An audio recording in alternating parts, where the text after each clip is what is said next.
Hello, dear fans, friends, and subscribers. This is your host Ram here on the Sunday's cricket show on Cricket Happenings.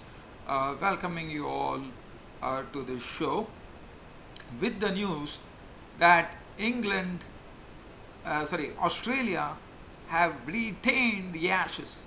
So basically, what has happened is uh, Australia actually had a huge win over England in the fourth Test match of the Ashes series, winning the match by a huge margin of 185 runs as they were bowled out today. But the significant part was it was in the year 2001 that Australia actually won the Ashes on England soil, and this is the since 2001. It has been a long gap. It has taken uh, 18 years for Australia to go and retain the Ashes on England soil, and that is a sort of a great achievement according to me.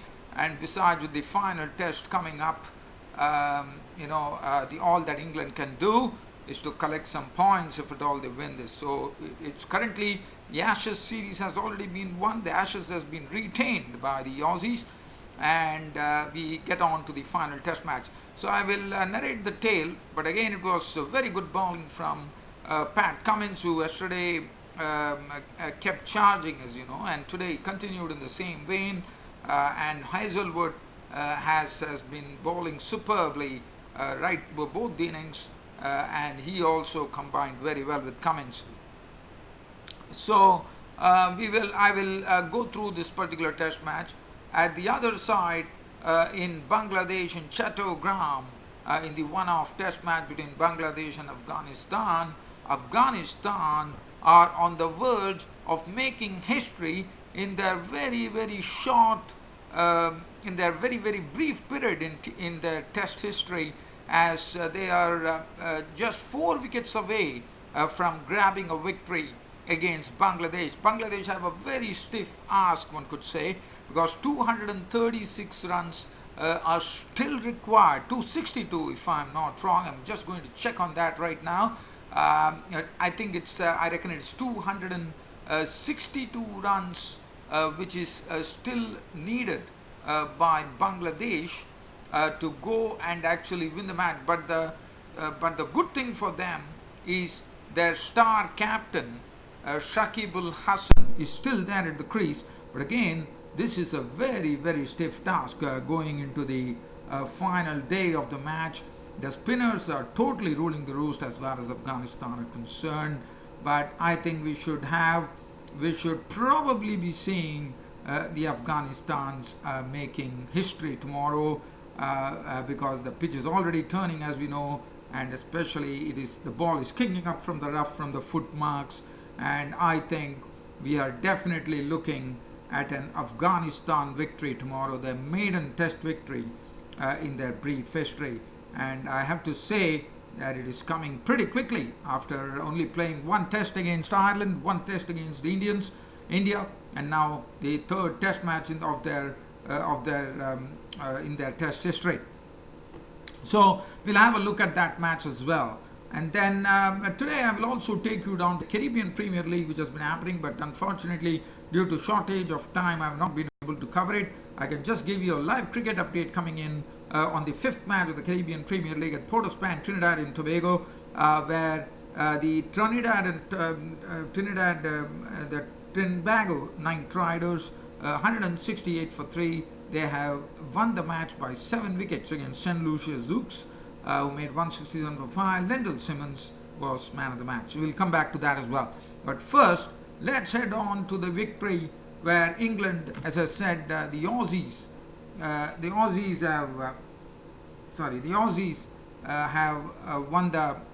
won the match. So sorry, the Aussies have actually won the Ashes series, as you know. So we'll have a look at that and see what really comes up. So let's have a look and see what is going on. So just give me a moment here.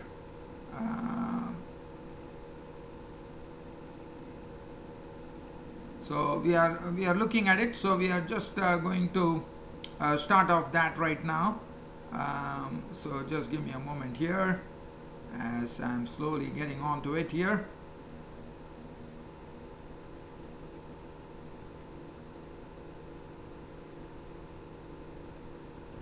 So I know it's taking a bit of time, but I'll be soon starting the game here. Please give me a moment.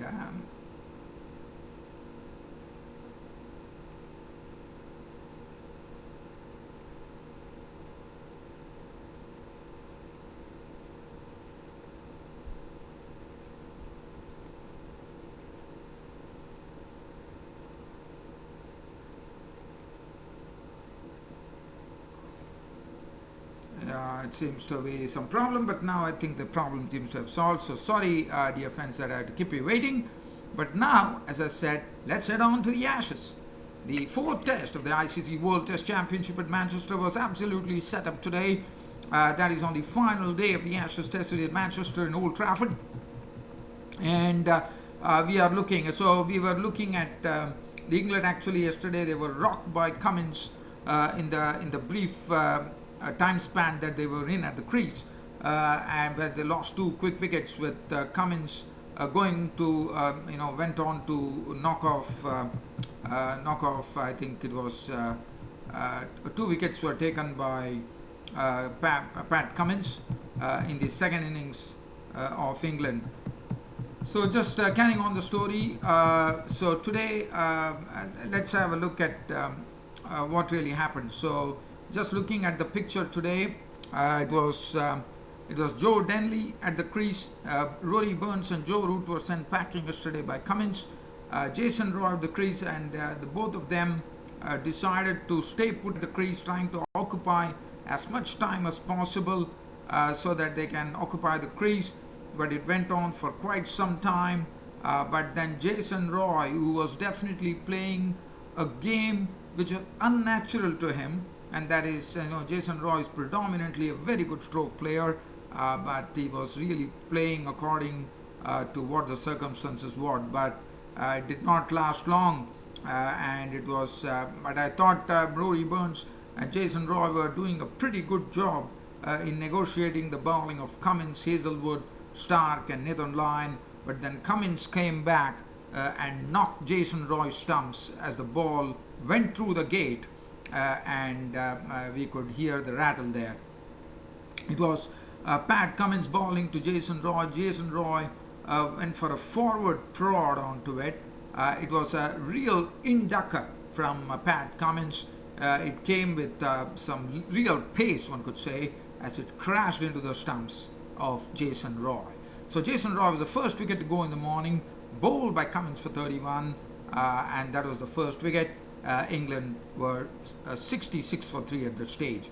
And then it did not take much time for the next wicket to fall, as Joe Denley collected a 50, and it was the spin of Nathan Lyon which actually was responsible for Joe Denley's dismissal, as this was a ball which definitely, one could say, due to the wear and tear of the pitch, the ball actually had some extra bounce, as it probably hit the rough part of it, and all that Denley could do was to fend it, and it hit his glove and shot like Labuschagne was in business, who took the catch. So Joe Denley was gone, caught Labuschagne, bowled by Nathan Lyon for 53, 6 boundaries in that knock, and that was the 5th wicket. But before that, there was one wicket which was an important wicket. One would have probably thought that Ben Stokes' presence was very, very important, but unfortunately Ben Stokes was walking back to the pavilion as soon as he came. I mean,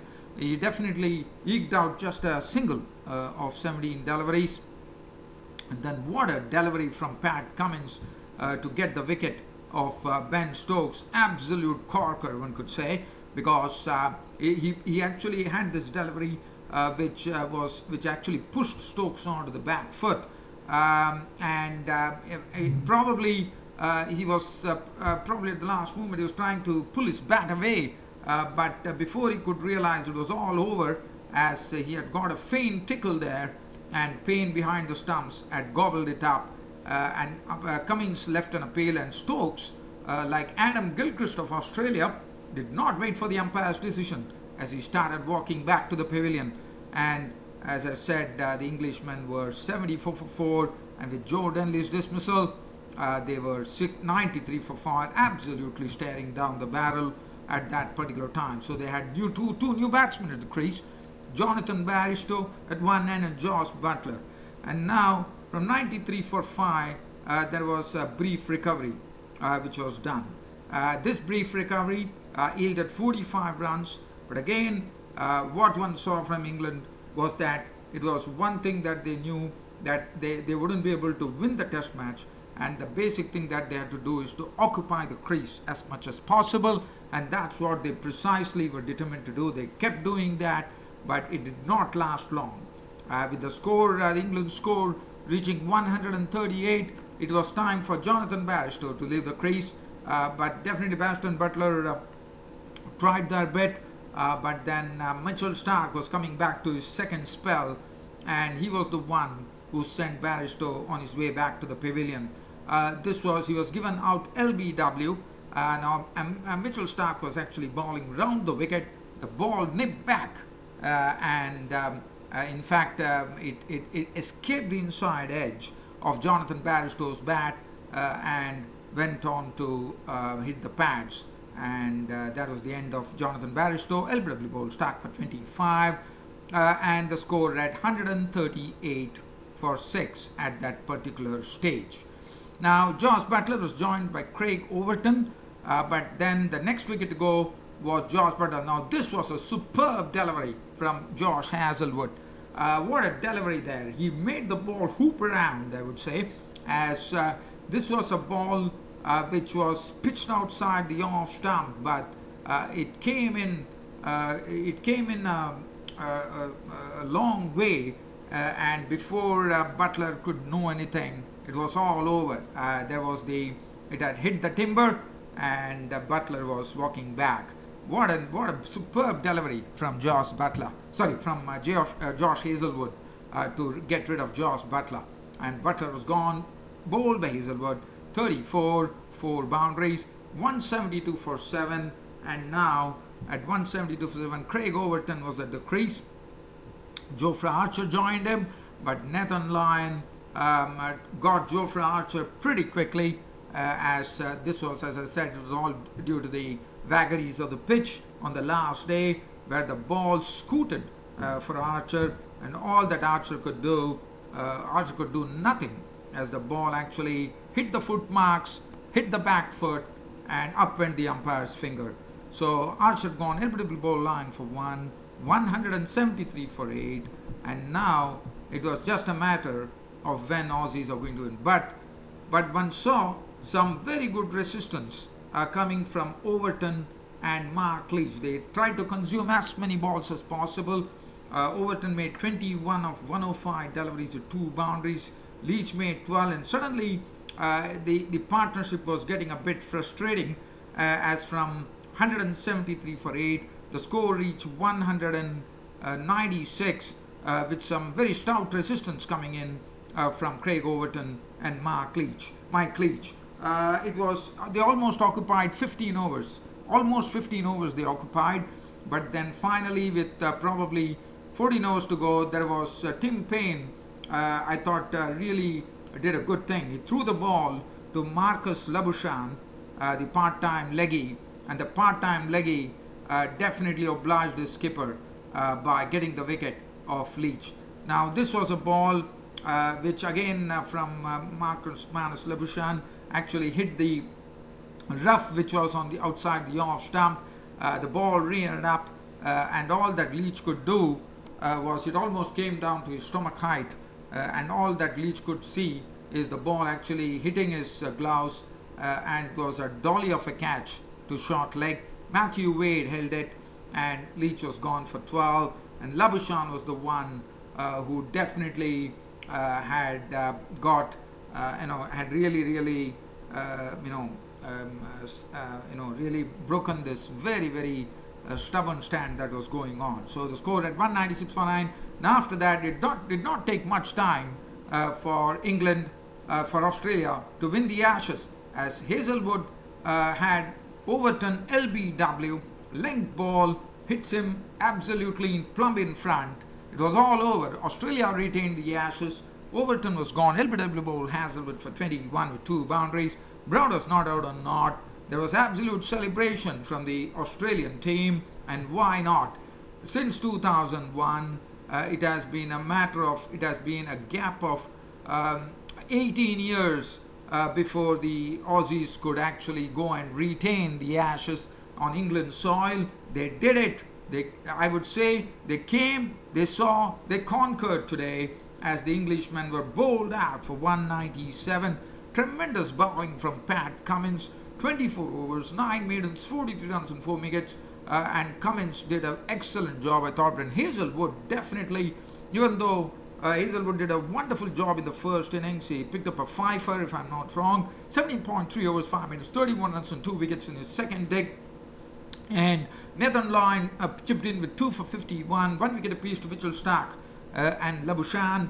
That was a masterstroke from Tim Pine, throwing the ball to Marcus Labuschagne, the part-time leggy. And Stephen Smith, who has been smoking the England bowlers in this Ashes series, was named man of the match. So congratulations to the Aussies for retaining the Ashes on England soil after a gap of 18 years. So that is the match. Now we head on to the match between Bangladesh versus Afghanistan, which was the 4th day's play. And as you know, the Afghanistan were placed at, they had lost 8 wickets, but today it did not take much time for the Bangladeshi spinners to complete the formalities. They bowled out the Afghanistan for 260. Afsar Zazai was left not out on 48 with 3 fours, and Qais Ahmed was out for 14. Hamid Zai run out 9. Zahir Khan was out for not.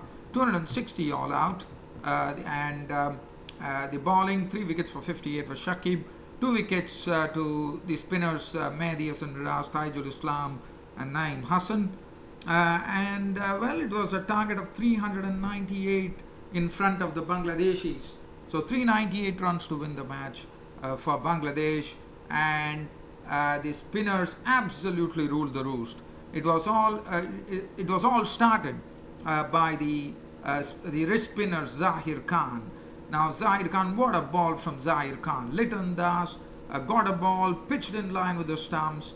It was a real skidder. It really came in at some very good pace, and he was totally beaten for the pace. As the ball, as we call it, this is called the sort of the ball which a slider, as we call it the slider, because it really slided in, beating him for sheer pace. And that was a great start for the Afghanistan, as the first wicket was gone. Liton Das was gone. LBW bowled Zahir Khan for 9. Wicket number 1, 30 for 1 for Bangladesh. After that, Mossadegh Hussain was promoted in the batting order, and does not know what was the reason, probably trying to combat with the spin, in my reckoning, but it was not to be. Now this was a very good ball. The ball had a lot of dip, I would say. It was nicely flighted by the bowler Zahir Khan. Mossadegh, as you know, is normally a striker of the ball. He wanted to really send this ball scurrying into the fence or over the fence, but Asghar Afghan, one thought, at the wide long off, taking a very good catch. He had to tumble, but in the end, the bottom line was he took the catch, and Zahir Khan, the debutant left-arm wrist spinner, has already taken 2 wickets. Mossadegh Hussain out for 12. The move from Shakib Al Hasan failing there, as Bangladesh for 52 for 2. Mushfiqur Rahim walked in. Shadman Islam was at the other end, but Mushfiqur Rahim has not been having a good test match at all. Rashid Khan was once again back in business here, as this was a googly from Rashid Khan. It was Mushfiqur Rahim actually having a push at it. He definitely, but he missed it. The ball hit the pad, and it was an LBW decision. Mushfiqur Rahim gone. LBW Rashid Khan for 23 with 4 boundaries. After that, Rashid Khan picked up the wicket of Mominul Haq for 3 runs. Again, now this time, another LBW, but for a change, it was not a googly, it was a leg break which spun in sharply, and that's it. The umpire's finger had gone up. Mominul was walking. 82 for 4. Bangladesh were in trouble. Shadman Islam was joined in by the Bangladesh captain, Shakib Al Hassan.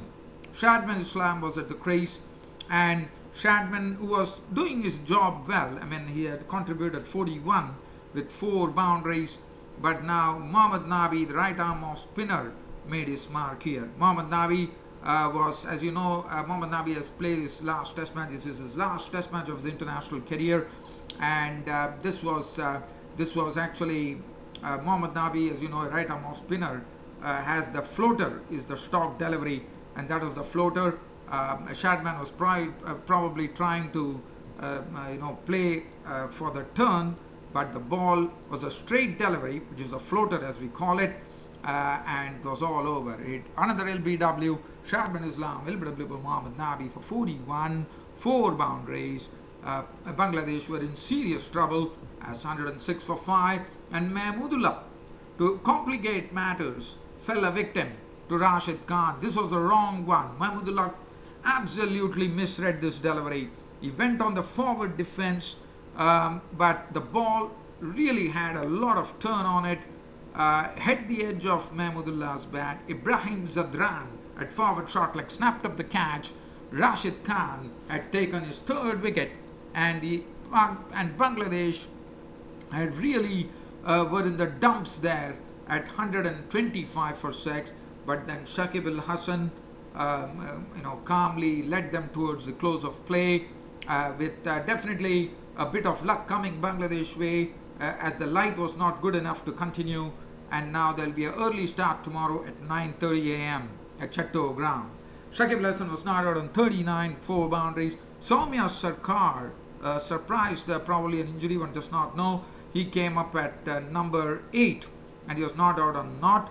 So as I said, it will all depend on Shakib Al Hassan, but again, it's a very, very big ask. 262 runs, and it is a very big ask. This is the last recognized batting, the last recognized batsman at the crease right now.